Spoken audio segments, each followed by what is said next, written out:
The Fujifilm 56mm f1.2. When I first bought this lens, I put it on the camera straight away when I walked out the shop, and this was the first photo I took, and it made me think, this is definitely a street photography lens. I mean, let's talk about it.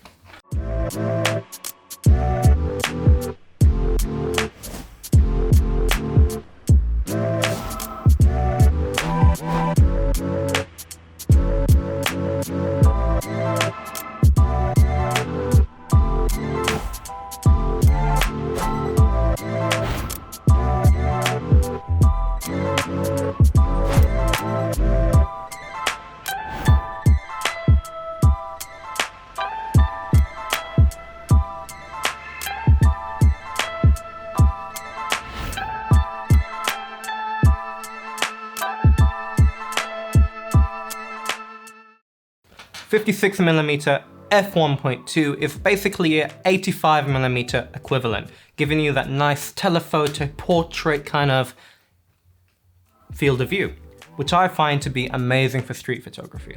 It's well known to be a slow lens because it's quite bulky and big. However, this is my favorite full frame lens, the 35mm by Canon, and it's quite a small lens for Canon lenses. And if you look at these two together, it's actually pretty much the same size, if not a tad smaller, so it's not much of a chode.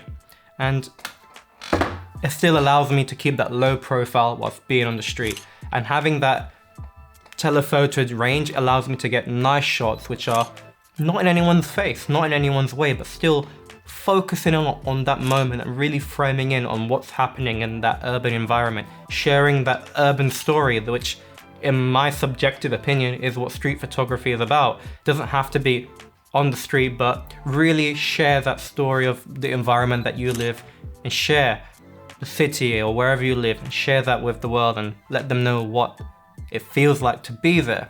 And this is what this lens allows me to do.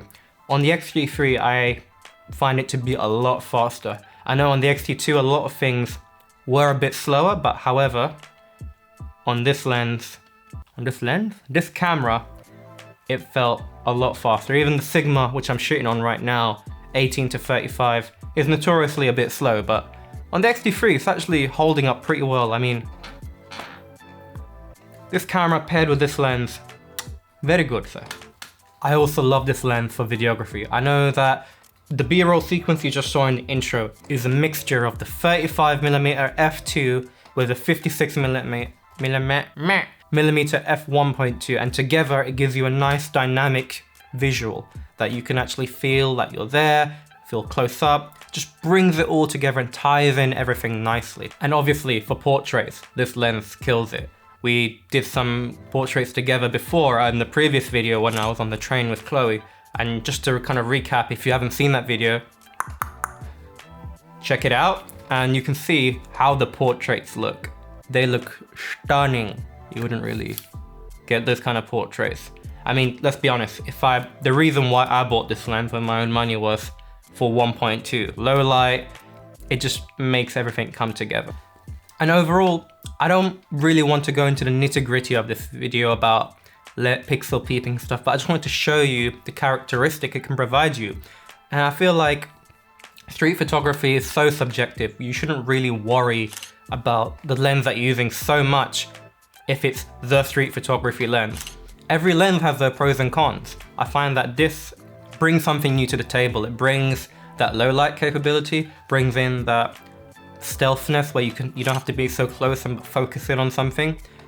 And that brings a new look. It's very unique. So I feel that if you're someone that's looking to buy this lens for street photography and is worried about the speed, don't worry about the speed. Worry about, can you pick the right moment? Can you really know when to zoom in? Well, you can't really zoom, but point the camera and get that moment that you're looking for. Get that unique look that everyone's trying to achieve and make it your own style.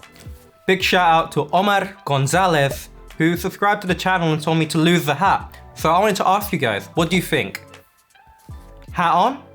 Or should I take that hat off? Let me know what you think in the comments below. And don't forget to like, comment, share and subscribe to the channel. I will see you next week.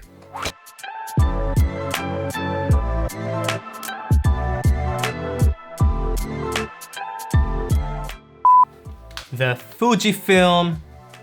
I fucked up already. So Fujifilm.